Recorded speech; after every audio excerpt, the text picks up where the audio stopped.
Kajay Mar Atatu Tamagamoy. Hope you're feeling good, boy. Colin, Brian. Welcome in. Thursday Night Football, biggest game of the season so far, even though it's only week 2. Michael Mulcahy, Colin Cronin, Brian O'Leary. Mark Cockerell is lost somewhere. He might appear in the next few minutes. Can we all hope and pray for our audio files? Colin, big night ahead tonight. Yeah, big night ahead, and obviously the opportunity for one of these teams to take a bit of a stranglehold of the division, given the debacle that was the end of the game for the Broncos the other night. So whoever wins this has the opportunity to go to 2-0, and I saw some stats earlier today in terms of teams that go to 2-0, make the playoffs almost 65% of the time, win the division 40% of the time, and have an 8% chance of going to the Super Bowl. So real opportunity for these two teams tonight to lay a marker down. Brian, there was more numbers there than I ever heard on the episode of Countdown, so I feel refreshed, feel ready to go. You're looking quite dapper. Are you heading out to watch the match or something, or what's the plan? Or? No, I just thought I'd make a bit of an effort for you, Michael. Michael, we're going to have to take some time aside, because you're as a man who went to an Irish primary school, your introduction on Irish language was a bit off-putting there. I'm going to help. Well, there's a different discussion for that reason on different podcasts, and we'll probably not get into that. But welcome, great game ahead tonight. For the NFL, we touched on it last week in terms of how they put these games together, and to have this game so early in the season. If the Chargers are to win tonight and they get out Arrowhead with a win 2-0 and 2-0 with 2 divisional wins, it's quite a crucial game, albeit very early in the season. Shout out to everyone watching this on social media. Thanks for all your comments. We'll read them out towards the end as well. Lots of comments already, so we will read them out ASAP. Talking about comments, talking about opinions. Good to have Mark Cockerell back in the show. Mark, you're looking very dapper tonight. Have you been working? I have, Michael, but I always like to make the effort for you guys, so that's why, suited and booted makes a change, doesn't it? Absolutely. We've got a few guests coming up tonight, Mark. Just before we even talk to our first guest, what's your initial thoughts on tonight? It's obviously it's a huge game in regards to the AFC West as well, isn't it? And the AFC in general. Yeah, I can't remember what comedian used to say, it's a cracker. It's a cracker. It's a cracker of a game. I can't wait for it. It's got, as you rightly say, Michael, massive implications for the AFC West race, but generally for the playoffs overall. I was going through a little mental exercise this morning and kind of go, how would I rank the quarterbacks just in the AFC? Because it's actually a really tricky aspect to do. And you look in the AFC West, and probably Mahomes and Herbert are up there at 1 and 2, or maybe 1 and 3, or 2 and 3 in most people's rankings. So just having this matchup tonight between 2 quarterbacks of that caliber, 2 great teams. Chargers, as Colin said weeks before, will they ultimately charge out at some point? And the Chiefs looked amazing after such a slow start this week, after such a slow start last year even. So it's just got all the makings of an absolute diamond of a game. Underneath the floodlights, as Bootlegger used to say. We're delighted to welcome in our first guest tonight. Guy's been on our broadcast numerous times, especially in the last season. NFL Fox Sports rule analyst, former NFL VP of officiating, Dean Blandino. Dean, I think it's only hitting me now that the season is truly back when we have you on this broadcast. A very, very warm welcome. How are you doing, man? I'm doing well, and it's great to be back, and the season has definitely begun because people are already complaining about the officiating, so we are underway. Dean, I was speaking to somebody about you last week. Maybe your ears were burning, but Chuck Bresnahan Yes. visited Dublin with Rod Woodson. They were running a coaching clinic here, and in terms, I suppose, there's always talk about referees, but one of the things I suppose you look to do, and Chuck was the guy you brought in, was to bring in a coaching perspective for officiating. Can you talk to us, I suppose, a little bit about how that idea came about and what was your vision with that? Yeah, that goes back quite a couple of years. When I was back at the league office 2000, probably the first year I think we did it was right around 2011 or 12 with Jeff Fisher. And it was, Jeff was in between, he had been let go and was in between jobs. And we thought, we've got a lot of great officiating people and officials look at the game from their perspective, but it would be great to get a coach's perspective and to have that.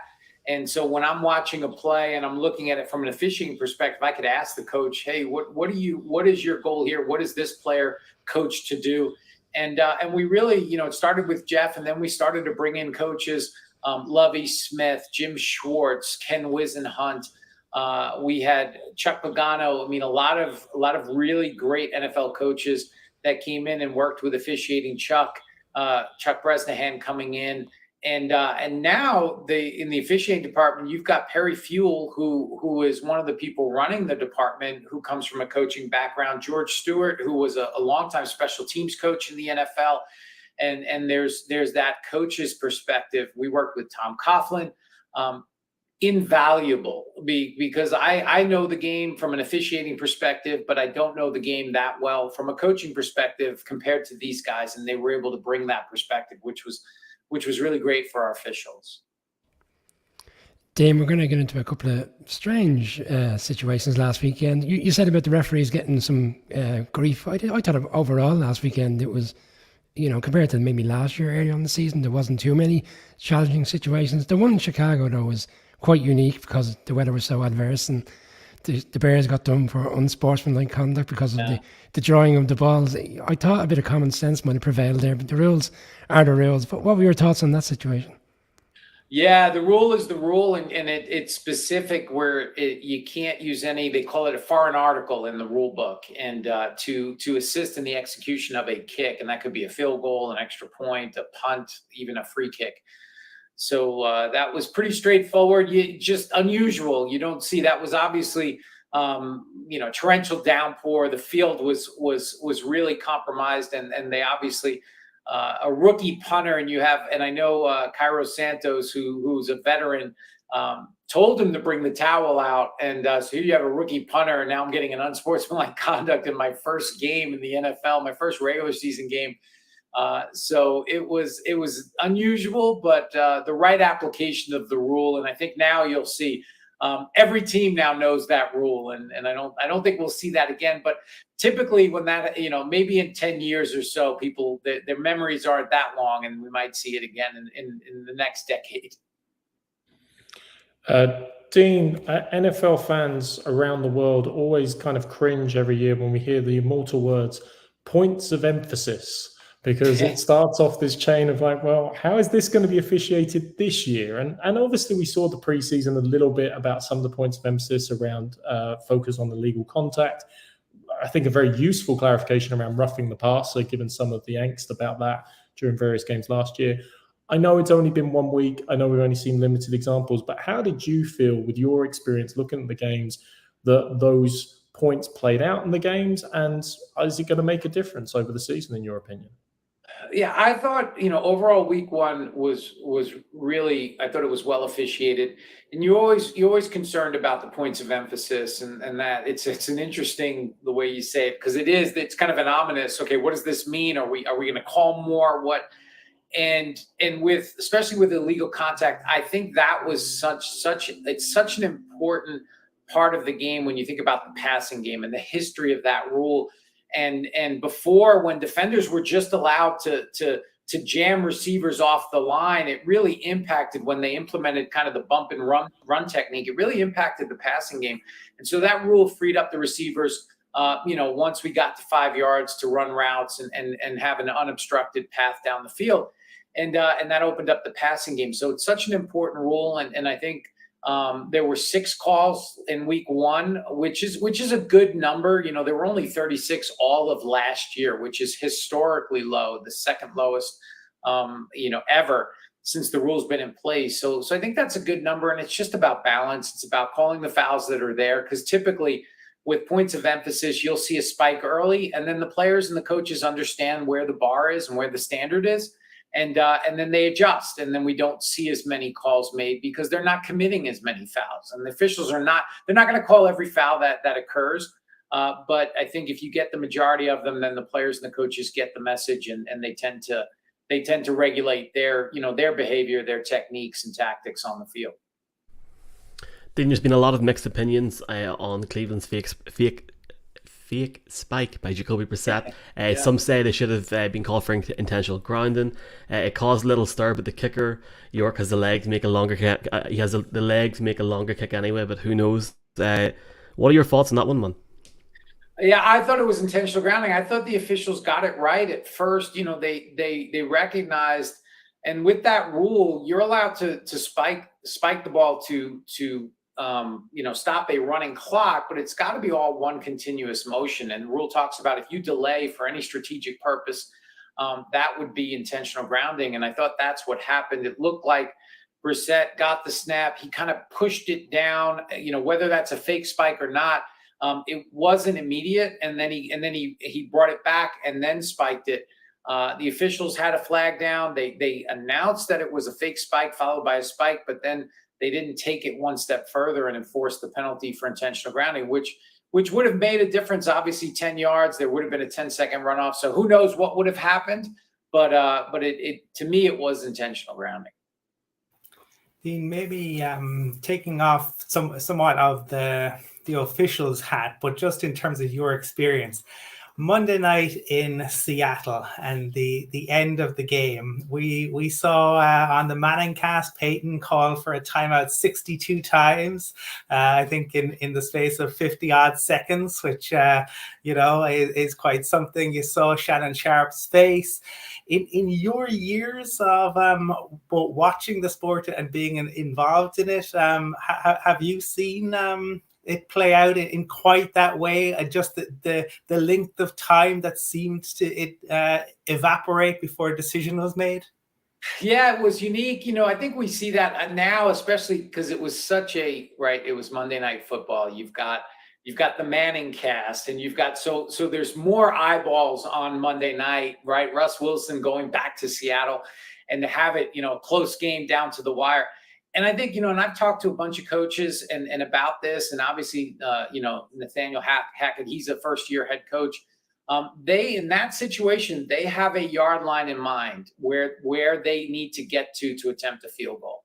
And usually that's going to be, probably closer to the 35 or 40 yard line. I think they were at the 46, and it's probably going to be a little bit closer most of the time. And obviously they had that in mind, and that's why they ran the clock, because they didn't want to give Seattle more time left if they were going to make that kick. That's a long kick, a 64-yard kick. Only happened, I think, twice in NFL history. So you got to have a lot of confidence in your kicker. It was a kind of an interesting situation. Second guess. You can always. It's easy when it doesn't work to second guess. I think most people would have allowed Russ Wilson to take the 4th and 5 play and try to make a first down. I think he's a pretty good chance of that happening, at least a better chance than a 64-yard field goal. And I think it's one that, and I think Hackett did come out and probably say he would have done it differently. So you learn, you live and you learn, and you move on. Dame, 5 new head coaches last weekend, and Hackett was the only one who didn't win. The other 4 had won going into Monday night. The clean sweep was there, the royal flush, everything you want. It was right there for the taking, and just didn't get it. Just general on week 1, anything in particular you felt stood out more so than that you were expecting, and from a good, positive or negative reasons? Positive, they were just the games. They were so close, right? The NFL looks at a couple of things. They look at some metrics in terms of, the health of the game, and scoring is a big part of that. Balance is great. Offense, defensive balance is great, but ultimately the popularity of the NFL it's not the 7-6 game, right? That's just reality. So you look at the scoring. I thought the scoring was where it needed to be, but the margin of victory, right? It was just over 8 points. If you can get 16 games where we're averaging 1-score game, that's exciting. And that's why people watch the NFL, for those, right? So we can talk about what happened at the end of the Seahawks Bronco game. So we can talk about how many missed field goals did it feel like? How many chances did the Bengals have to win that game? How many the Steelers missed field goals? the Titans missed a field goal at the end of the game. It was just exciting. The Lions coming back, down big, and then they come back and make it a game. I just thought it was really an exciting weekend, to kick off the season. Dean, a really, I suppose, technical, boring point in one respect, but something I'm always fascinated about when we watch the NFL every Sunday and Monday and Thursday. Tonight, the game's going to be an hour ahead. The crowd's going to be noisy, probably along with Seattle. You technically, I suppose, if you follow the stats, have more full starts by visiting teams in Arrowhead and in Lumen Field in Seattle than any other place in the NFL, which the 12s and the crowd in Arrowhead take great credit for and very proud of. But every day we watch the game and there's a bit of movement on the line, and it's a very fine line between, well, was that encroachment or offside by the defense, or was it a false start by the offense? And there was a great call out by Peter King early in the week of one of the side judges in one of the games, I think on only her first NFL start. But is that one of the hardest points of actually officiating a game? Because such small margins and such a distance almost to watch for. And I'm just, every week we shout as fans, that's offside. No, it was a full start. I mean, how do you guys deal with that? How did you manage that as director of officiating or VP? Line of scrimmage officials, I think, have the toughest job. And you think about just pre-snap responsibilities. Where you're it's not like you're 5 feet away. I mean, they were all the way on the sideline, and the ball is snapped, on the hash or between the hashes, and you got to have a responsibility for the near tackle, for the snap, the defense jumps. You've got receivers on your side of the line, and it is. And how many times a game do we see the defense jump, the offense move, and now everybody stands up and we play the point game, right? They're pointing at each other. And the officials have to come in and sort it all out. And you might have an umpire in the offensive backfield that can see the guard move, but they don't know if the defense is beyond the line, and then the line of scrimmage official has to come in and they have the defense over the line. And now they got to kind of piece it together and figure out what they have. That is a very difficult call to make and be consistent. And they do a tremendous job. And that just comes with reps. It comes with focus. And that's the thing we always talk about when officials make mistakes. It's like you lose that focus for even a split second. And now you're back and something just happened and we just don't know what happened. So it comes down to that, the pre-snap routine, having a routine, play in and play out, going through your checks before the play, and then having that laser focus, for leading up to the snap, during the down, and then after the play, and then there's maybe a couple seconds to kind of reset, and then you got to go right back to that laser focus again. Dean, this is one hell of a game tonight, man. I know there's a lot of things going on in the States. It's the first game on Amazon, but on the field, you get two young quarterbacks that are amazing. I think in their first 33 games in the NFL, they're very close to each other in terms of passing yards. What are your expectations for this game tonight? Do you think we're going to see like a shootout, or do you think it'll be cagey? Do you think, I think Harrison Butker's not playing. Do you think that could be an issue for the Chiefs, who will miss him tonight? And there's so many different factors to this game. Yeah, no, I'm so excited. I think it's going to be a great game. You look at that AFC West and all of those teams, there's a lot of hype going into the season. Obviously, Kansas City's been there. They've won a Super Bowl. They've been to the Super Bowl, and they've got a great team. I like where the Chargers are. You look at that team, and with Herbert and some of the weapons, Keenan Allen's out. I think that's gonna play a factor. I'm anticipating a more of a high scoring game. I think, I'm leaning Kansas City at home. You said the Arrowhead crowd, they're going to be a factor. And the Chargers, they just, the last couple of years, they figure out a way to lose games in some of the most agonizing fashion. And, I think the Chiefs will pull it out, but I'm expecting a good game tonight. I'm excited. Dean, I'm just interested in terms of drawing a little bit on, say, Pete Carroll in the lead up to Monday night's game, and kind of the way in which he utilized the crowd, and I'll leave it up to the 12s to make up their mind about what way it's going to go. We see a lot of mind games, right? We see it in soccer. You go back to Sir Alex Ferguson was famous for it. You see it in rugby as well, especially on the field in rugby, with the players kind of going up, talking to the referee in a very gentle way. I'm just wondering, obviously new referees come into the league every year. Players maybe takes a bit of time to get to know the new referees. How much of a factor is that in the NFL, as somebody who's been there, in terms of players looking to maybe gain a little bit of an advantage with the referees? Yeah, it's become more of a factor as, when I first started in officiating in the mid 90s, teams didn't do extensive scouting on the officials, right? They would know, okay, the names, maybe a little bit about their personal lives so we can make small talk before the game. But over the last 30 years, I mean, it is incredible what they've now they're scouting the officials. They know trends. They know who calls more holding calls on the line of scrimmage, what their tendencies are. And they know the first year officials, and they're looking for an advantage. Pete Carroll was great. I remember talking to Pete, and there was some philosophy and some mind games in our conversations about, this is when they had won the Super Bowl and they were going into the next season, and how they're going to be. The officials just subconsciously are going to call the game or have a tendency to call it in favor of the opponent because the Seahawks had just won the Super Bowl. So there's mind games all over the place. You hope that when an official gets through the vetting process with the NFL, and they've worked Division I, FBS football, they've worked at the highest level, they've worked bowl games, national championship games. And when they're getting to the NFL, that they can eliminate that outside noise, and they can just focus on what's in front of them and making the call and not have an impact. But we're all human beings, and that psychology is part of it. And you want your younger officials to rise up to the moment. And so, but there's definitely maybe not as much as soccer or your football, but there's definitely mind games going on.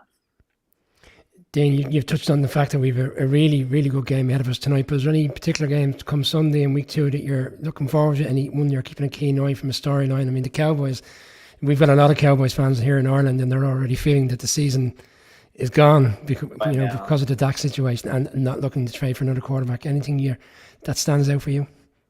Nothing. To be honest with you, I'm still like putting last week to bed. I've been doing videos that I haven't really studied the Sunday matchup. What I will say, the matchups, is we have a tendency to overreact, right? We week 1, okay, so now the Cowboys are done, and the Giants who won 4 games last year, they're back, and this team and that team. And guess what? Sunday night, the narrative could change completely for every one of those teams. So we tend to overreact, and that's natural. And I think that's, it's just part of being a fan and loving the game and having those conversations. I'm just looking forward to another. I just hope all the games are close, because it was really exciting, especially at the end of the early window of games on Sunday where games were going into overtime and going to the end, the last second. That was a lot of fun to watch those games and be a part of it. So I'm just looking forward to another great weekend. Well, Dean, you say you're just still putting week 1 to bed. And just before we put week 1 to bed, I'm reminded 2 years ago, we're going to watch the Chiefs tonight. Tyreek Hill playing for the Chiefs against the Broncos, caught a touchdown, and he didn't even realize he caught a touchdown. And if they finished, he would have had a touchdown. Week 1 of this season, unbelievably, Jamar Chase for the Bengals, towards the end of that crazy, wonderful game, that early slot, caught what seemed to be a touchdown, but they raced the line, got off a snap, never challenged the ruling on the field. Now, we're going to put it to the booth, to you. You've probably had a bit more time to analyze that play, see some of the angles. If they'd referred it for you, touchdown or no, and just thinking about how that might have changed the dynamics of that game at that particular point. Yeah, no, to me, it was a touchdown. I thought, the ball crossed over the pylon. It was in the end zone, and had it been challenged, would have been overturned.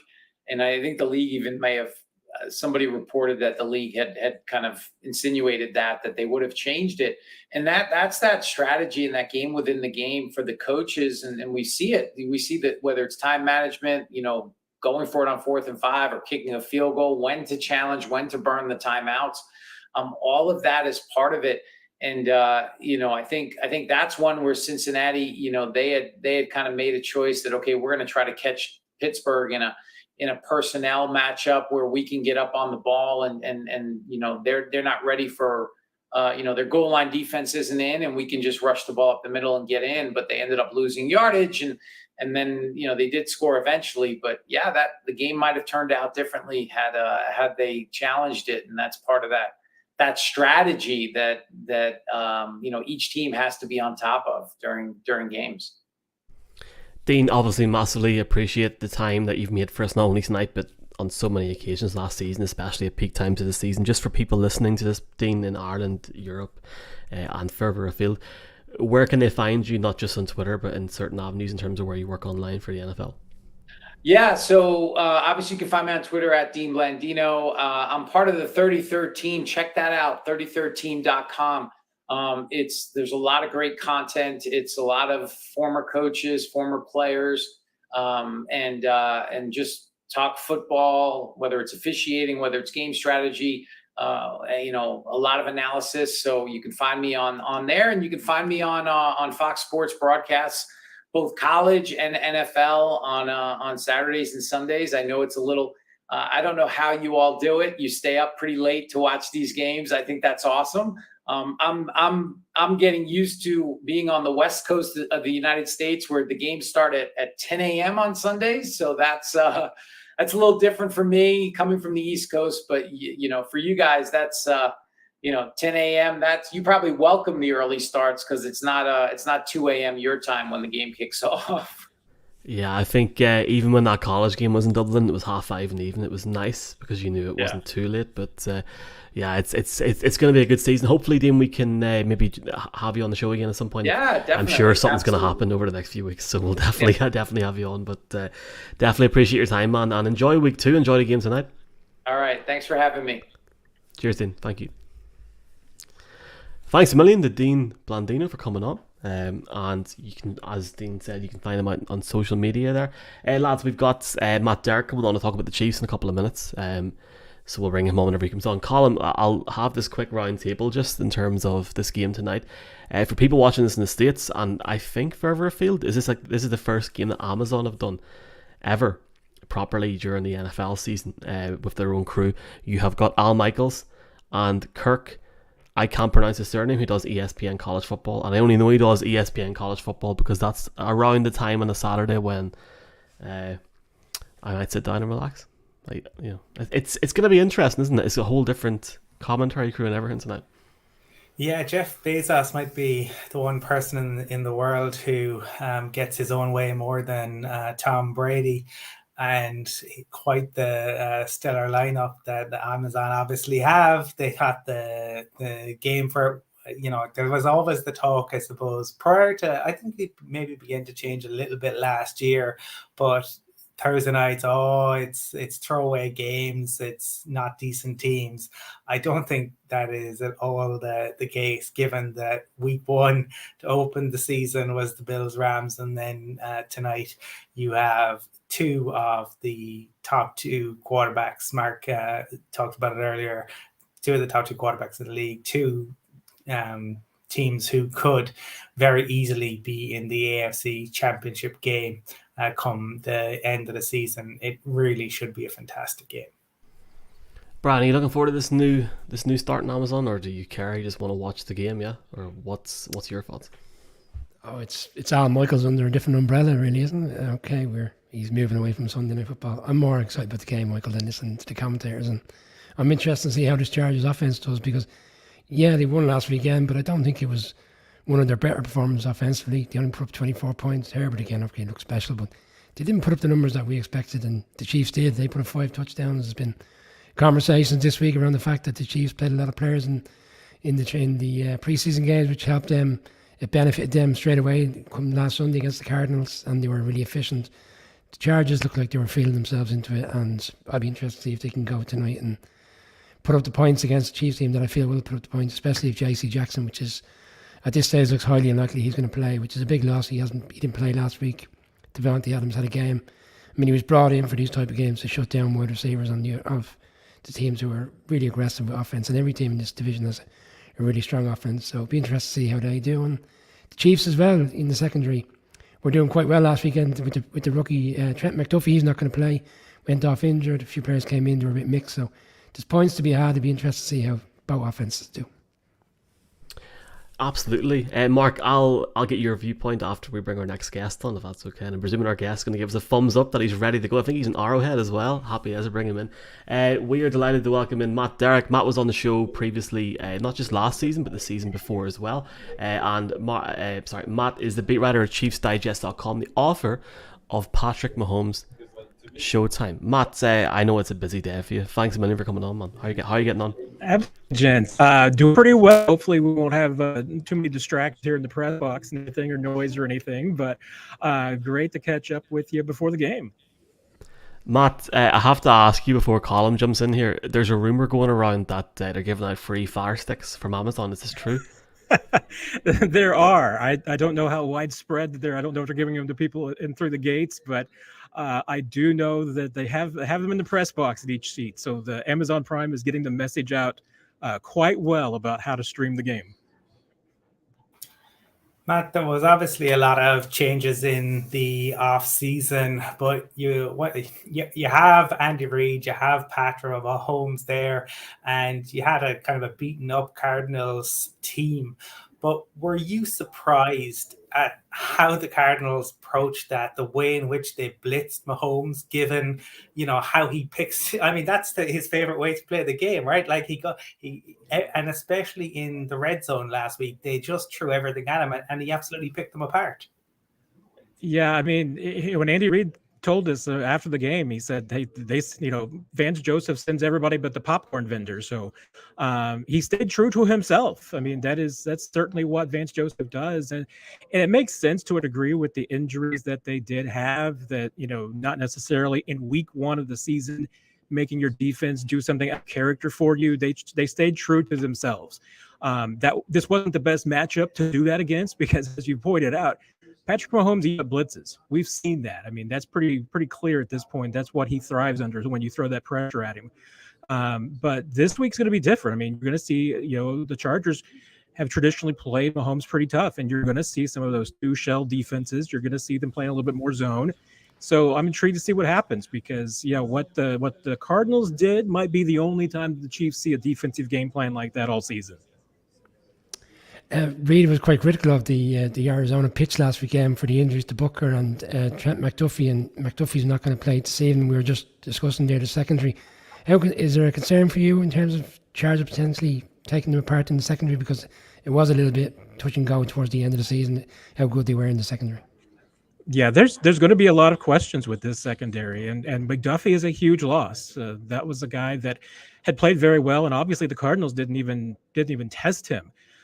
So the Chiefs are going to have more rookies. They're going to have a few younger faces out there, and they're going to be really recounting on L'Jarius Sneed and Rashad Fenton to fill the gap. They really need both those guys to step up, and Sneed obviously I think has proven himself at this point. Fenton is still a bit of a wild card. I mean, he's kind of been in and out of the lineup and hasn't gotten consistent time over the years. This is going to be his chance to play every single down and get truly a chance to prove himself. But a lot is going to fall on Jalen Watson, who is probably going to be the third corner in that when they do go to some nickel situations. Very intrigued with him, and especially in a matchup like this where the Chargers have some bigger guys like Mike Williams. Jalen Watson's is a bigger corner, and the Chiefs drafted him with the idea that when you go up against some of these bigger receivers around the league like Mike Williams, and you see what the Bengals have. I mean, they need some bigger size there, and we'll, I think, learn a lot about Watson tonight, because I'm expecting the Chargers will probably challenge him. Matt, I mean, we always don't want to say one swallow makes a summer, so you don't want to take too much from week one necessarily, but it couldn't have started much better for the Chiefs. You look at the offense, and yes, they lost Tyreek Hill, but everyone was interested to see how Scantling and, MVS, as I heard him referred to as well, which is a nice little acronym, Sky Moore, Juju, etc., could combine to mirror that production. And equally on defense, which was a killer for the Chiefs at the start of last season, seemed to start so bright, bottling up Kyler Murray and what can be a very explosive Cardinals offense. In terms of the changes that have occurred there, and it did seem like there's a bit of freshening up, obviously, on the Chiefs side, what impressed you more, or what were you maybe more worried about going into week one, and what do you hope, I would say, continues tonight and through the rest of the season particularly? Yeah, I think it's important you mentioned the defense, because I think that's what might have impressed me the most. I mean, the offense, what it did, you would kind of expect it with Mahomes facing that kind of game plan that Arizona threw at him. So, in retrospect, it doesn't seem that surprising. And I felt like the Chiefs' offense was going to be okay. They were going to be different, and different doesn't necessarily mean worse. They might be worse in some ways, but better in other ways with the lineup that they have now. So let's see. But the defense was, I think, particularly impressive because, as you mentioned it, Kyler Murray is a quarterback that can do some different things, and they simply did not let him get established at any point. And certainly didn't let Murray do some of the things where he's most effective, which is to get out of the pocket and extend plays. They really contained him. And most importantly, they played disciplined football. And I think the bigger part of it, for both sides of the football, was that third quarter. Last year, the Chiefs had a tendency to sometimes let games get away in the third quarter, either giving away leads or, not being able to make some pushes. And the defense was a big part of that. You saw offenses making adjustments and really thriving in that third quarter. This third quarter against the Cardinals, it was 14-0 Chiefs, and they held them to, I think, under 4 yards of play in that third quarter, while the offense averaged over 11 yards of play. That's dominating. So, you can almost throw that final score out the window because the fourth quarter was backups mostly. The Chiefs dominated that. And the way they dominated defensively, I think, was pretty important.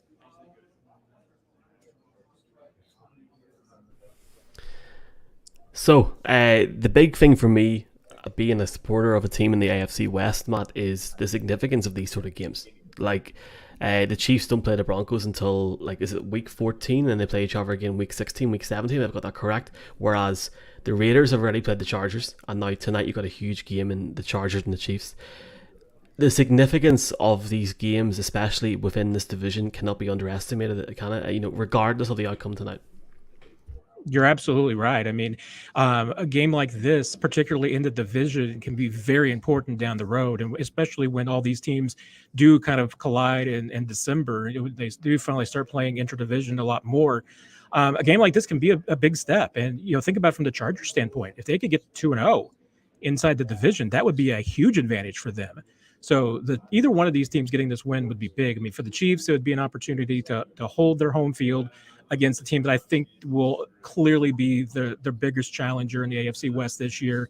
For the Chargers, the chance to put a hammer on this division. I mean, having a 2-game lead early on would be dramatic. So for them and for being able to beat the Chiefs in Kansas City in week 2 after that performance, I think would really give the Chargers a lot of confidence. So let's see what happens. But I think you're right. It's absolutely a critical game for both these teams.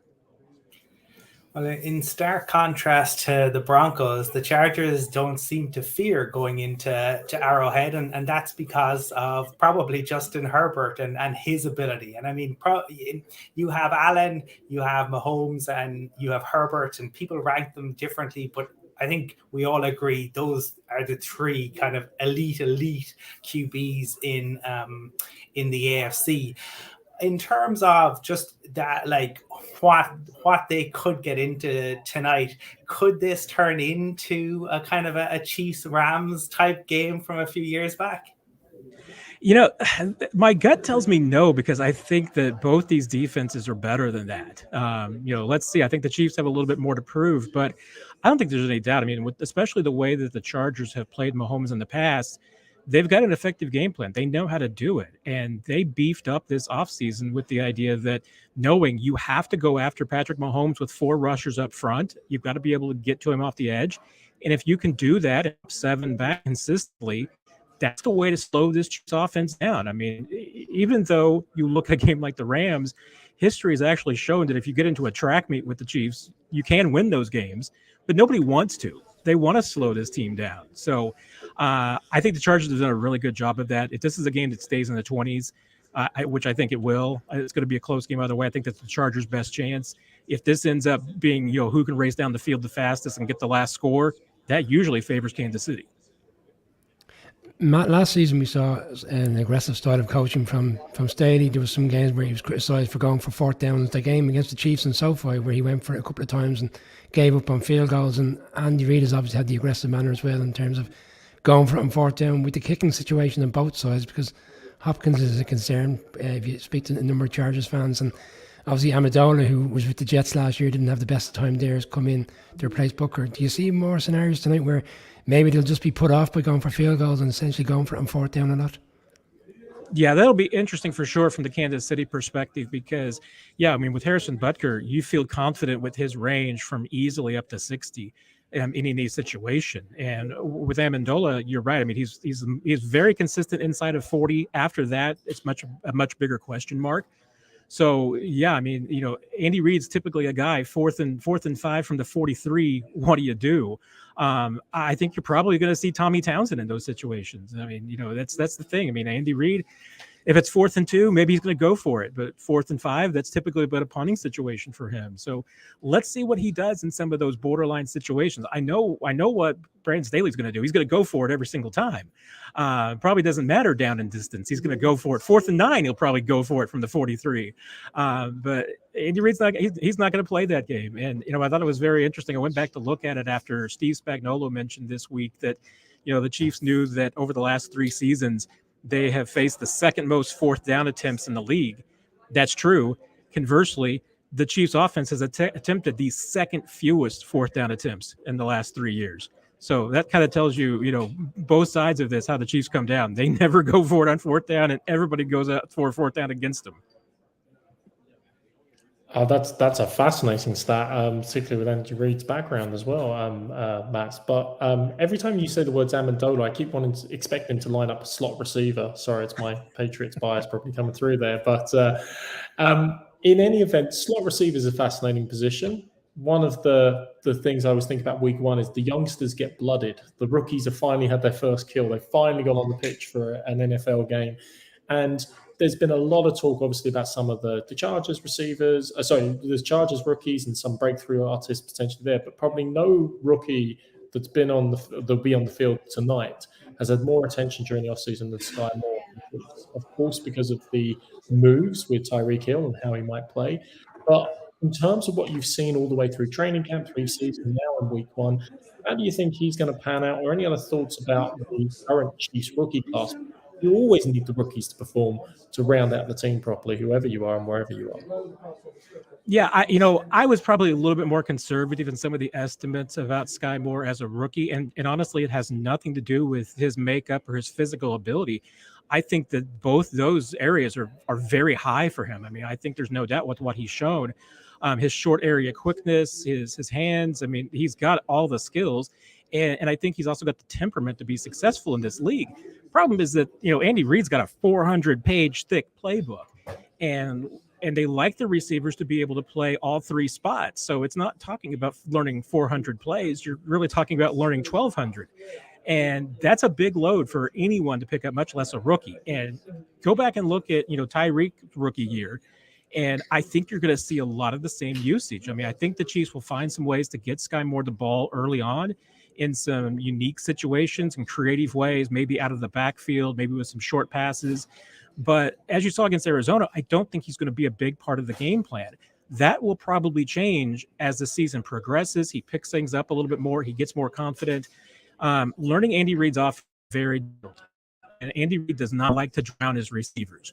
So historically, unless your name is Deshaun Jackson and you're a first or a second round pick, that high, and they really need you, Andy Reid's going to bring you along slowly. I mean, he is at this point the 5th receiver on this team. I don't think he will finish the season as the 5th receiver. I think he'll be a lot higher than that, but give him some time and let him grow, and I think you'll like what you see. Just a very, very quick fire final round, Matt, before you go off to work this evening in Arrowhead. Disappointing results for the Broncos and the Raiders in the AFC West on Sunday and Monday, respectively, last week. Have your thoughts changed on this division in terms of what the AFC White or the AFC West may be made up of, or do you think it's way too early for predicting stuff? I'm definitely with what you said earlier, in that trying not to take too many brash generalizations from week 1. I thought, frankly, Denver outplayed Seattle for most of that game. It was just a handful of decisions and the turnovers that were huge in that game. I think that's big. So, that's a game that could have gone either way. So I don't necessarily hold that against Denver too much. And I think Nathaniel Hackett will probably develop as a coach as well. But hey, first-year coach, it's always going to be tough, especially I think in a division like this where everybody is better. I went into the season thinking it was the Chiefs, the Chargers are right there, and then the Broncos and Raiders are a little bit behind both those teams. And I kind of still feel that way. I mean, I haven't dramatically changed either way yet. So let's see what happens. But I do think that this division is better. And I think that with the quarterbacks that you have in this division, it's probably the deepest division in football. Yeah, and I suppose a lot of the focus obviously goes on the QBs. We've talked about them, on the wide receivers on both of these teams. But last year, the Achilles heel for the Chargers was the run game. They just could not stop the run. And last week, Josh Jacobs was averaging nearly 6 yards a carry. He didn't get that much work, but to average nearly 6. Do you think we might see the Chiefs run it a little bit more than maybe we've been talking about in the build up to this game? Well, I thought it was interesting. Earlier this week, I asked Eric Bieniemy, if he was curious to see just how the Chiefs offense would perform, when they're going to face a defense that plays them a little bit differently, that plays them with these two deep looks and knows them like the Chargers do.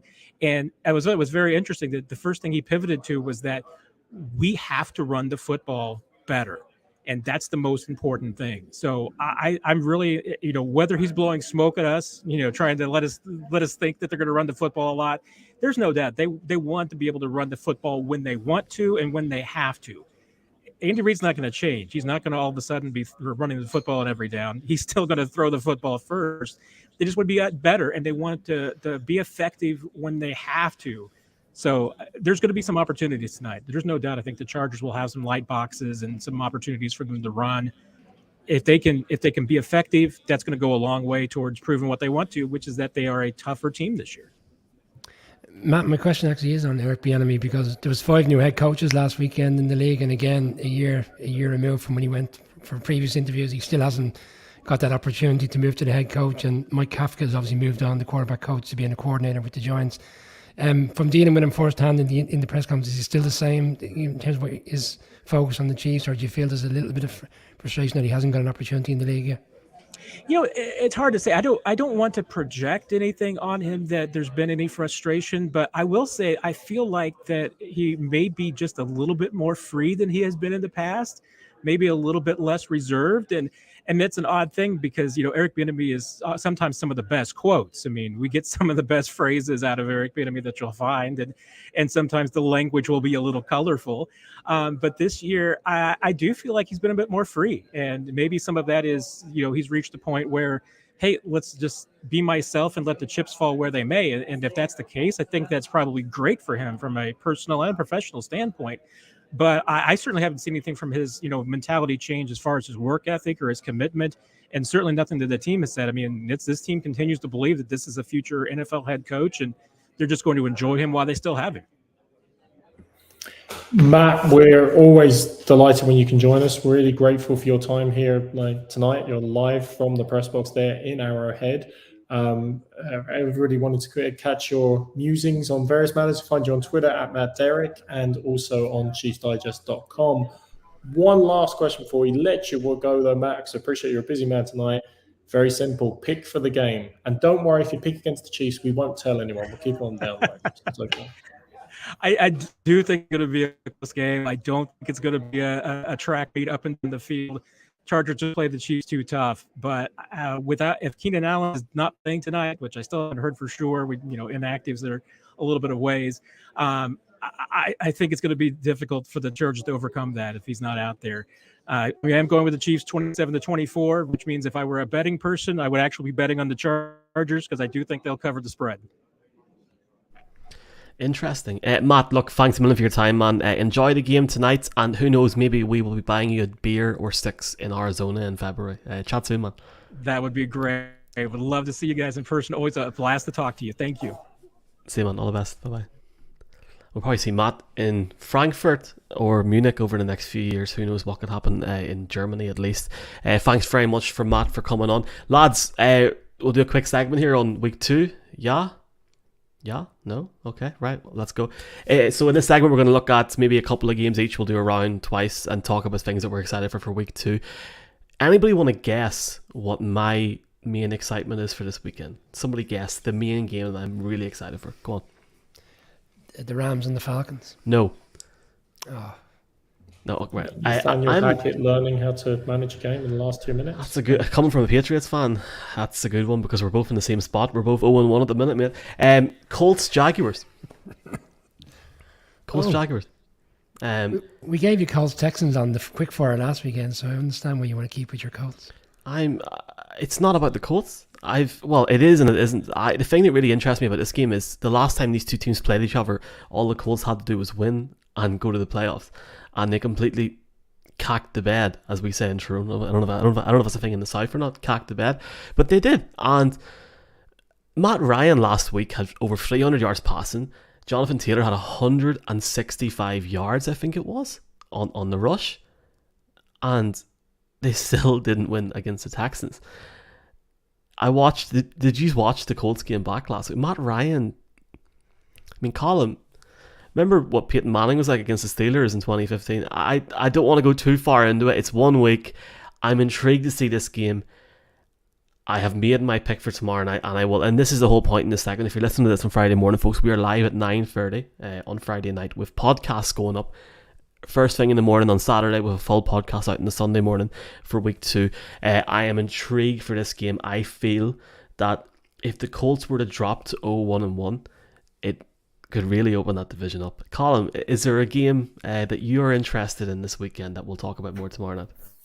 Yeah, for me, it's the Raiders against the Cards. I think that's huge. Both sides having lost their opening game, and go back to one of the stats that I quoted at the start, talked about if you win the 2 games.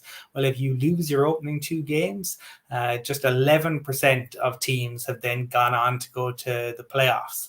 And I think for both of these teams, they really want to go. I think Cliff and the GM in Arizona need to go to the playoffs, and Josh McDaniels has a lot more leeway having just come in, but given the new contract, given what they gave up for Devonta Adams, they will have expectations there. So to me, that's an enormous game. One the Cardinals could probably would wished it was maybe later in the schedule, given that they're still dealing with injuries and missing Hopkins, but given that they need to get a win, that's one that will be very, very interesting. Have you seen, I don't mean to butt in, Brian, for your point, have you seen the Cardinals schedule? Like, I'm a complete nerd now. Like, have you seen their schedule over the next 5 weeks? They are in major trouble, Brian. Major trouble. The Cardinals. Cliff Kingsbury could be out of a job before your kids are looking sweet to Halloween. Well, I wouldn't go that far, but we did discuss in our NFC West preview the nature of their schedule and how difficult it was, and we all felt it'd be a drop off this season. It could be a dramatic drop off from going from 7-0 at the start of last season to potentially 0-5. I think maybe we had suggested that could happen. And the one for me is the Bengals and the Cowboys, because Jerry is not willing to make a trade to bring in a quarterback this week. It was great. Well, we had a really good detailed conversation on Monday on the show. One about Zach Taylor's coaching of the game against the Steelers, which we were quite critical of, and they'll look for a bounce back. And the Cowboys have said they're not trading for the quarterback, and they're going to run it back with Cooper Rush, and they have all the confidence in the world in him. And Jerry said it was a very surprising night on Sunday, so I don't know why he was surprised by it, because we all, well, with the exception of you, Michael, we all picked the Cowboys and felt that the Bucs would dominate, in particular defensively, which is what happened. So interesting to see how this offense bounces back without Dak, because for 3.5 quarters with Dak, they couldn't move the ball either. So he thinks they're going to be okay with Cooper Rush as the quarterback against a Bengals team that's going to be ruining a difficult loss. I fear for the Cowboys on Sunday. Mark, just going down to your level, hold on. Let's get down with it. For people on the podcast, Mark needs to put his camera up. I'm joking, Mark. I'm just trying to stay awake because I'm up all night reporting on Justin Herbert. So what's the crack? What game are you excited for first tomorrow? On Sunday? I could get excited about the Patriots versus Pittsburgh Steelers. 2 franchises not on the same luster they were, both with 6 Super Bowl wins, which is twice as many as the Broncos, Michael. But no, I'm not excited about that. I'll give you maybe it's going to sound strange. I'm actually very excited to see the Carolina Panthers face off against the New York Giants. And the reason I'm excited about that is, one, I'm still fascinated to see the ever ongoing Baker Mayfield saga and how it will go. I mean, are Carolina going to break another top pick and ruin him forever and a day? But actually, and this is to really depress the Cowboys fans that listen to us, I think the Cowboys are almost inevitably going to be heading towards 0-4 with Dak Prescott's injury. Another flip side to that is, I'm going to say it now, so you got my pick for the next 3 weeks, Michael. The Giants will sit at 4-0. Because the Giants are going to London 4-0. This league's a joke. If they have to then play the Cowboys without Dak Prescott, and then they have the Bears. I think it is highly possible that could occur. And then my dream could come true. We could maybe once have a London game between two teams with a winning record when they actually come to London, which has never, ever happened in the entire series. Hold on, we can't talk about it. We haven't got the credentials yet. Just let's positive talk about the London game. Let's see. But yeah, I just think it's going to be fascinating to see if the Giants can keep that momentum. They weren't, Brian, you'll admit it, they weren't world beaters necessarily at the weekend. Daniel Jones still has his issues, still had turnovers. But Saquon Barkley did play well, and I'm just fascinated to see, can they turn the test of time? Above 500 for the first time in 6 years. And I can see them going to 4-0. Let's talk about that more tomorrow night. Let's discuss that more tomorrow night at 9:30. Let's get Brian. I mean, we're going to do another round table. I better go get the beers and start celebrating. We're 4-0. One game at a time. This is why I was going to ask Mark about this. We have to be impartial in this show. Mark, very quickly, 30-second answer before we get another round of games here, and then we'll give our game picks. Are we being too harsh on the Patriots after that performance last week? We've had comments. I've had DMs from people saying we've been too harsh on them. I'm not trying to be harsh, lads.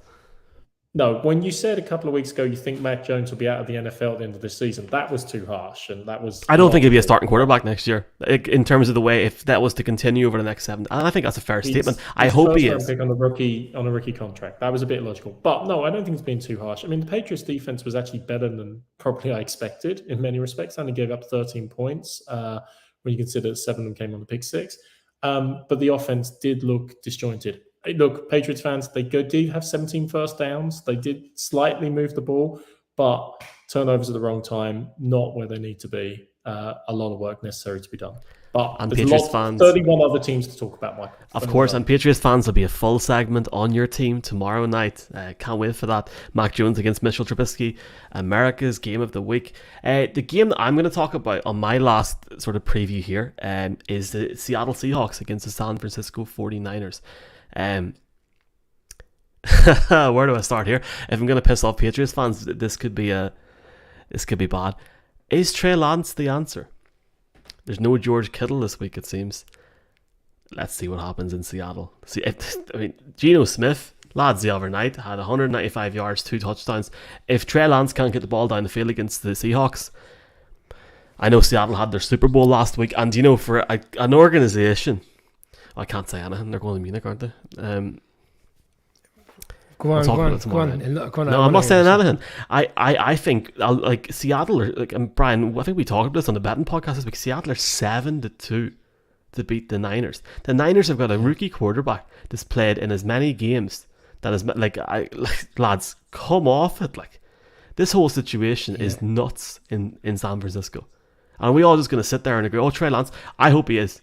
Personally, professionally, I hope Trey Lance is going to Arizona in February, but I just have a feeling that all is not 100%, and maybe I'm going to pick the Seahawks tomorrow night. Colin, what's your... Michael, sorry, you said we're all sitting near Trey Lance. I've been saying it for the exact same thing with you. We've been in lockstep since day one on this. We've been in lockstep in pre-season. We were on lockstep on Monday. I think it's a disaster. Kittle's not likely to play on Sunday either. It's going to be Garoppolo by week 5, week 6. I'm telling you, we're on the same page. I'm more on this tomorrow night. Sorry, Michael, I'm a little bit worried the apocalypse is coming. You and Brian are agreeing vociferously on something. Like there's something seriously wrong. I will just say, you bring up Seattle San Fran in case people haven't noticed. The ESPN are reporting per sources that Jamal Adams is out for the season for Seattle. We focused a lot on TJ Watt's injury for the Steelers, but that is devastating for Seattle secondary if that is proved to be the case. Column, Kajay, what's your game that you want to talk about? The league, the overreactions to, like, you lose a game now and it's like the end of the world. They're bringing a rookie QB. They have to take their licks. Like, they went and got him. Like, what the option if they don't start Lance again? We'll get into it more tomorrow, but it's absolutely insanity. If they've done what they did, they know what Jimmy G is. I don't know. They have to start him. I'm just giving right. What game? And don't say Texans against Broncos. Don't. No. That could be interesting for other reasons. No, it's going to be the Ravens against the Dolphins, because that's should be fascinating. You obviously have two teams there who got a win to start the season, but have question marks hanging over both QBs. There's still more talk this week that around Lamar and what the Ravens might do about franchise tagging him and then looking to trade him potentially. That this is just going to continue for the season, and also the fact, like, the Dolphins, Tua missed an awful lot of open players last week. Mark talked about the Patriots defense. At moments they were good, but at other times, like if Tua had been able to hit his guy, it could be very different. He also talked today about how, I suppose, his height impacts the way in which he plays, and that's just a reality. I think, again, there was an overreaction to him actually pointing out an objective fact. I don't think that's a bad thing, him saying that. It does impact the way in which he plays, but at the same time, there's an awful lot of weapons there, and the speed that they showed. Like, if they can find a way for him to, get the ball into the receiver's hands, they could be scary good. Michael, I was going to go with Seattle and 49ers, but you took it away on me, so I'll shift gears to Sunday Night Football. Just Seattle, I did say 9 wins this season, 1 down. The bank holiday game, Brian. The late night game for all the lads up here. Happy days. And 2 games on Monday night as well. So, yeah, okay, it's going to be a late night. And just, because I knew you were going to say about Seattle, on top of it's more tomorrow night. If I pick Seattle tomorrow night, I still think the comment that you made about Seattle weeks ago was probably in 2.5 years was one of the worst things I've heard on this broadcast ever. There's no way in hell they're getting 10 wins this season. 9, I said 9. There's more chance of 9. How about no in German, or 9? No chance. So far so good. Anyway, I want to move to Sunday Night Football. The Bears coming off the win against the 49ers, the criticised 49ers here, with Justin Fields, who only had 8 completions in the entirety of the game, and the Bears fans, rightly so, similar to the Giants, are on a crest of a wave this week. But I think, and again, I don't want to give away picks, but I think something might be coming crashing down very quickly, and that will be Packers 10-point favourites, Brian, on the handicap. 10-point favourites. That's a disgrace. Okay, well, disgrace in what way, Michael? In terms of, you think it should be less? Oh no, it should no. I'm just saying, like, no. It's supposed to be a primetime football game, Brian. Like, you would think that maybe Justin Fields could take the ball down the field a couple of times in the game. We'll talk about this tomorrow night, but I'd like to think for all of us lads staying up late on Sunday night that we're going to get a good game. I think the bookies are not wrong too often, and I think they've recognised that for the first 2.5, 3 quarters potentially last weekend, the Bears couldn't do anything with the ball, and then all of a sudden teams went a bit crazy in that game. The Packers, this reminds me of last year. The Packers got blown out in week 1. Nobody expected it against the Saints. Okay, you all went for the Vikings. I was quite surprised by how poor they played. And then they went, I think it was on Monday Night Football last year, and we discussed on the betting podcast where they went in and played the Lions at home, and they blew the Lions out, and the offense got going. I know Devontae Adams was there then, but I see something similar on Sunday. It'd be interesting to see how quickly they react. They're at home. It's the opening game. The crowd are going to be well up for it. It's a big divisional clash, no matter when the game is played. And the Bears will fancy themselves, but I think most Bears fans would recognise last weekend was a great win. But can they live with Rodgers, with the players that he still has around them, if they get things going? I would expect a big improvement by the Pack on Sunday night, and a big bounce back to what we saw last week. Mark, the Bears will, quote, fancy themselves. Do you fancy yourself? Or is that like a saying in the South, or what's the crack? It's a joke. I'm trying to keep the crack going here at 11:05 at night. Michael, that's a little bit disturbing and narcissistic if I was to say yes to that question. So, no, we'll be right back. I tell you someone who does fancy themselves, and I'm going to clash. We'll talk about someone who definitely think fancy themselves, but also I'm going to clash two sports here. So Liverpool did it once against Bournemouth. Leicester did it once against Southampton. Man United did it twice against Southampton and Ipswich. And of course, the New Orleans Saints did it last year against Tampa Bay. What am I talking about? Winning 9-0 in a game. And my other game off highlight, which I just think is going to be so fascinating this weekend, is Tampa Bay at the New Orleans Saints yet again. Regular season, Tampa Bay, Tom Brady haven't been able to beat them. It's been abysmal for them. So whether he can break that curse, whether obviously the Saints can bounce, they bounce back pretty strong, obviously, but whether they can continue to keep some momentum going, especially considering obviously Sean Payne's departure, which we talked about. Is it going to be the same? Are they still going to curse Tom Brady? Lots of tabloid speculation about Tom Brady and kind of personal challenges coming out this week.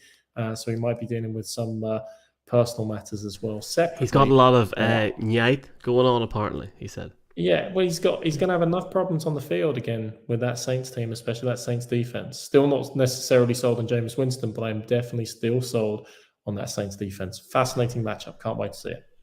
And would probably help if Tom actually went to practice on Wednesday. We'll talk about that tomorrow night.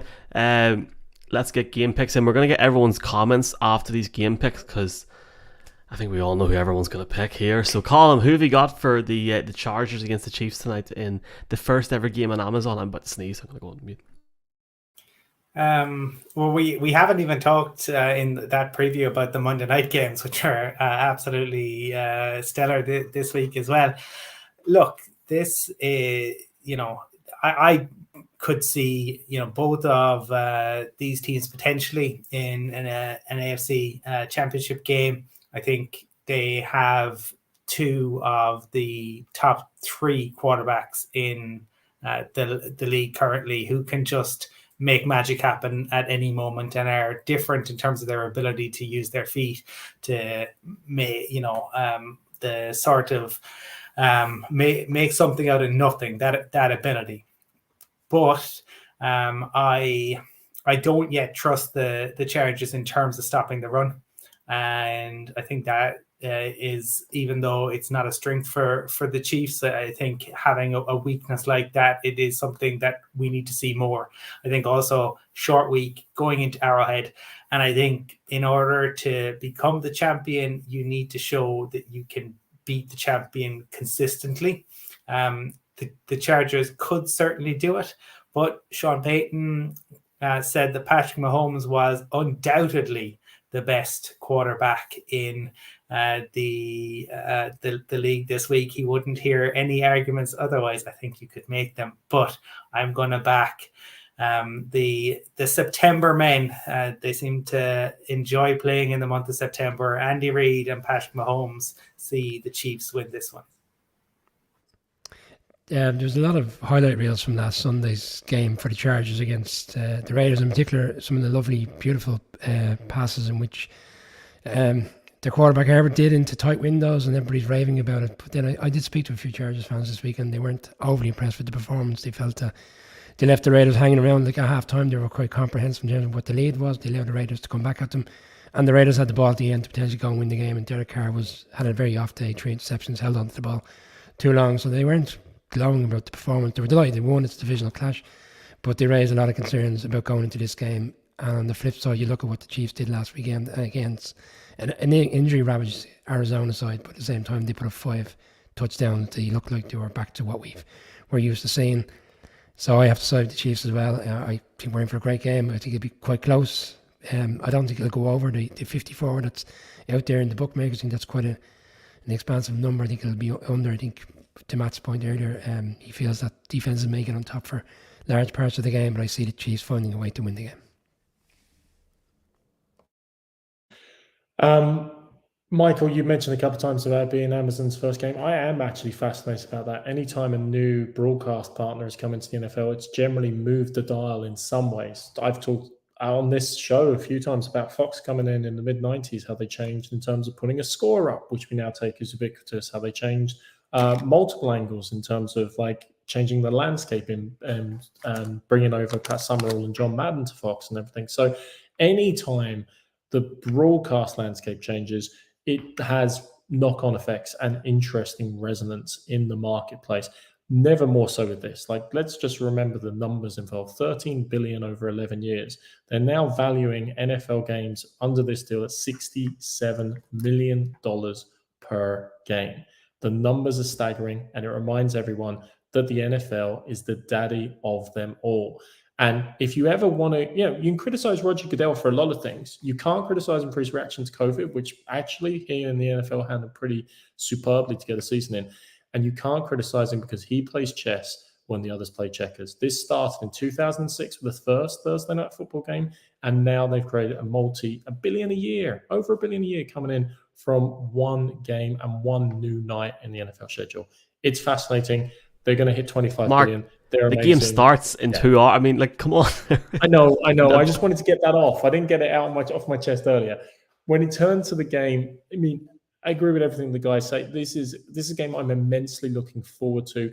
I'm fascinated to see, and Matt called it out really well. Like the Chargers, there's no way they're going to go in with the same game plan as the Cards on defense. They can't.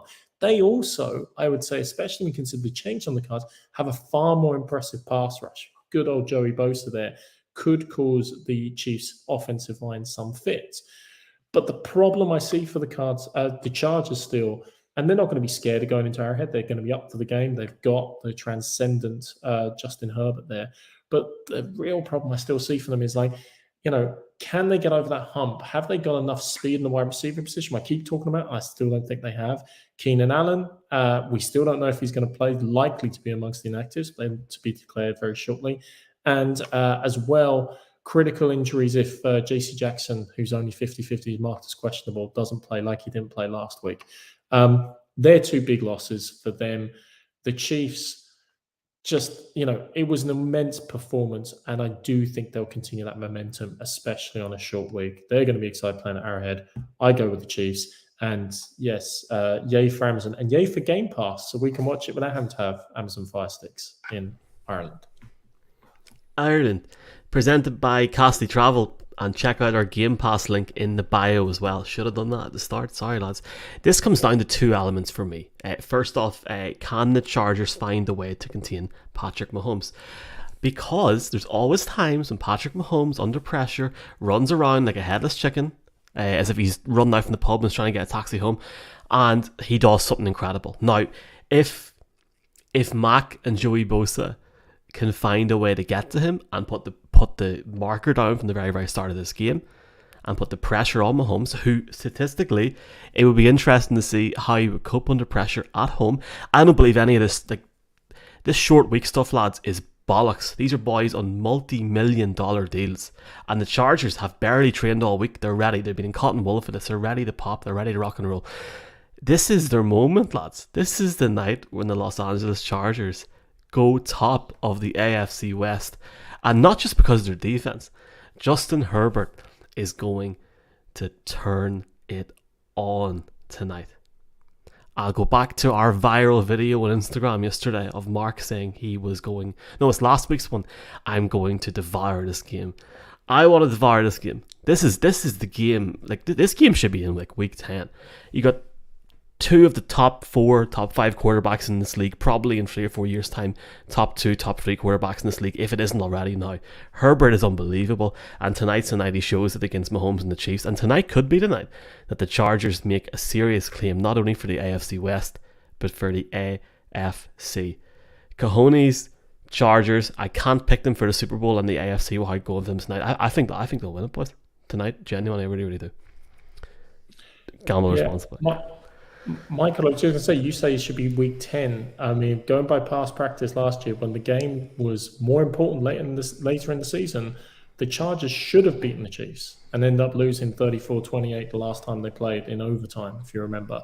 So the Chargers still have things to come back on in relation to this, and maybe the fact it's earlier in the season, a bit like how the Raiders beat the Chiefs last year, will actually favour them or help the Chargers a little bit with less pressure on. I was just going to make the point, they played each other in week 3 in Arrowhead last year and the Chargers won, but the Chiefs still ended up winning the division. It's a significant game early in the season. I think more so because they won a divisional game last week. If they can go 2-0 with 2 division games, it's a big step. But We'll see how we go. No PJs tonight. Just questions to round this off. There's questions here. Fred's asking my Brian's not wearing pajamas. For anyone on the podcast, Brian looked like Spider-Man or Super Mario last week. Declan bucking Broncos, going with the Broncos. Well, Jared, I'd go back to Fred's question in terms of where the Broncos worse. If you go back to Fred's when he asked where they're worse Dallas than the Cowboys and the Jets, I would say they were the worst coach team in the league last week. There was absolutely, Mark, a field goal has never been made from more than 56 yards at Lumen Field. Never been made. And the Broncos decided in their infinite wisdom that at sea level, it's in the name, Seattle. These are billion-dollar franchises. That information is out there. And they decided they were going to make a kick from 64 yards, 8 yards longer than had ever been made at Lumen Field before. Nathaniel Hackett needs to start winning soon because that could become an albatross around his neck. Can I make a point? Okay, but Colin, I want to say the Broncos didn't give up a single point on defense in the second half. The Cowboys and the Jets can't say that. Therefore, I wouldn't put them in the same category. Brian, I know you've got a point. Just wanted to. Well, this is actually just on that game. Okay, so I know we have questions, but I listened to another podcast today. They made a great point. When has field goal range become? There's manageable field goals and then there's unmanageable field goals. And now all of a sudden the head coach are working on a situation where let's just get into a zone for a field goal as opposed to getting into the right zone for a field goal. And he said prior to that drive that he'd said if we get to the 46, we're going for a field goal. How about working on the circumstances around where you were at the time and just maybe not go with what you originally thought 7 plays earlier in the game. It was a badly coached game throughout the course of the night. And it's all the focus around the field goal. I felt overall I wouldn't say it was a disaster from the start, but you can't be losing those games in a division where we're talking about the best division in football and they're losing in Seattle. Anyway, sorry. I'll just put the final comment in it and we will move on because I'm going to click the button right now. If Brian Dable hadn't went, or if he had went for it and didn't get it, if Zach Taylor had wised up, there's so many different things. We'll talk about it on. I'll challenge you on that. Sorry, Michael. The difference is our head coach. I have to go back to work. No, hang on. Our head coach is not expected to win many games this year. He's playing with house money. If we had went for 2 and lost, Giants fans still would have been impressed. You would have been fuming. I wouldn't. You would have been raging. Going to call out Michael's great comment from Jared there on the screen. One of his perks of shift work is he gets paid to watch the game tonight. Me too. Huge game later. That'd be great. Jared, I don't know what you do, but you got it sorted, mate. Right, David Connolly, great content, lads. Keep it going. And then I said back, thanks, hi. L. De Bruyne, looking forward to watch Richard Sherman and Fitzmagic. So am I. The time this thing's over, the pre-game will be over at this point. Owen Healy, who I think is a Chargers fan, even lads in the middle of a job, no one said a quick hello, said go Bolts. Bolts? Bolts or Bolts? Bolts. Bolts. Right, okay. Keenan Allen is a huge loss, especially in third down. Hopefully Derwin locks up Kelsey and Jesse. That's what I was going to say. Jesse Jackson, as it stands right now, is warming up for the Chargers. So there you go. Greetings, enjoying the show. Go Balls. And Brian Carville says Rodgers sacked as much as Fields. Is he talking about Brendan Rodgers or Aaron Rodgers? We'll never know. We're back tomorrow night at Mark, we're back at 9:30 tomorrow night. Yeah, not 10 o'clock. So we can publicly tell everyone that Mark forgot what time we were on it last week. Going to be a good crack. If you're watching the game tonight, enjoy the game. It's going to be an absolute serious belter of a game. And look, we got 2 quarterbacks going up against each other tonight, boys, and they've been training all week. They haven't missed any training practices for no reasons, unlike some quarterbacks in the league, which we'll talk about tomorrow night. Looking forward to it. Here are our picks, and we are signing off. See you in a bit. Good luck.